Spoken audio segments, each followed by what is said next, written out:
ವಿಜಯಪುರ ನಗರ ಶಾಸಕರಾದ ಬಸನಗೌಡ ಪಾಟೀಲ್ ಯತ್ನಾಳ್ ಅವರು ನಮ್ಮ ದಲಿತ ಹೆಣ್ಣು ಮಕ್ಕಳ ಬಗ್ಗೆ ಅತಿ ಕೆಳಮಟ್ಟದಲ್ಲಿ ಅವಹೇಳನಕಾರಿಯಾಗಿ ಮಾತನಾಡಿದ್ದಾರೆ.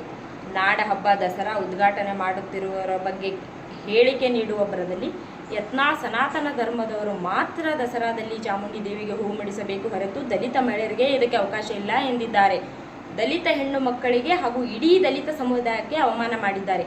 ಕೂಡಲೇ ನಿಮ್ಮ ಮಾತನ್ನು ಹಿಂಪಡೆದು ಕ್ಷಮೆ ಯಾಚಿಸಬೇಕು, ಇಲ್ಲದಿದ್ದರೆ ಉಗ್ರ ಹೋರಾಟ ಮಾಡಲಾಗುತ್ತದೆ. ಸರ್, ಹೆಣ್ಣು ಮಕ್ಕಳ ಬಗ್ಗೆ ನಿಮಗೆ ಗೌರವ ಇದ್ದರೆ ನೀವು ಕ್ಷಮೆ ಯಾಚಿಸಬೇಕು.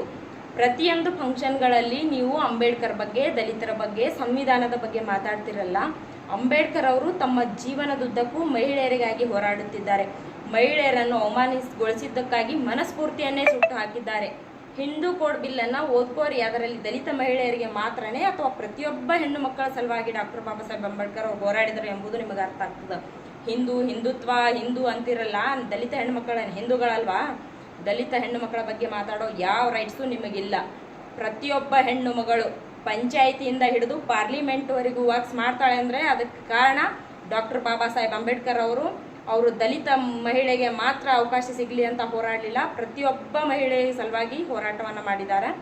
ಬಸನಗೌಡ ಪಾಟೀಲ್ ಯತ್ನಾಳ್ ಅವರೇ, ನೀವು ಕೂಡ ಸಂವಿಧಾನದ ಅಡಿಯಲ್ಲಿ ಕೆಲಸ ಮಾಡ್ತಾ ಇದ್ದೀರಾ. ನೀವು ಶಾಸಕರಾಗಿ ಇವಾಗ ಇದ್ದೀರಾ ಅಂತಂದರೆ ಅದನ್ನು ಕೂಡ ಡಾಕ್ಟರ್ ಬಾಬಾ ಸಾಹೇಬ್ ಅಂಬೇಡ್ಕರ್ ಅವರು ಕೊಟ್ಟಂಥ ಸಂವಿಧಾನದಲ್ಲಿ ನೀವು ಇದ್ದೀರಾ ಅಂತ ನಾನು ಈ ಸಂದರ್ಭದಲ್ಲಿ ಹೇಳಿಕೆ ಬಯಸ್ತೇನೆ. ಪ್ರತಿಯೊಬ್ಬ ಮಹಿಳೆಯು, ಪ್ರತಿಯೊಬ್ಬ ದಲಿತ ಮಹಿಳೆಯು ಇದರ ಬಗ್ಗೆ ಧ್ವನಿ ಎತ್ತಬೇಕು ಅಂತ ನಾನು ಈ ಸಂದರ್ಭದಲ್ಲಿ ಕೇಳಿಕೊಳ್ತೇನೆ. ಬಸನಗೌಡ ಪಾಟೀಲ್ ಯತ್ನಾಳ್ ಅವರು, ನೀವು ಕೂಡಲೇ ಕ್ಷಮೆ ಯಾಚಿಸಬೇಕು, ಇಲ್ಲದಿದ್ದರೆ ಉಗ್ರ ಹೋರಾಟ ಮಾಡ್ತೀವಿ ಅಂತ ನಾನು ಈ ಸಂದರ್ಭದಲ್ಲಿ ಹೇಳಿಕೆ ಬಯಸ್ತೇನೆ. Priyanka Torvi, SC media spokesperson, Vijayapura ಜಿಲ್ಲೆ.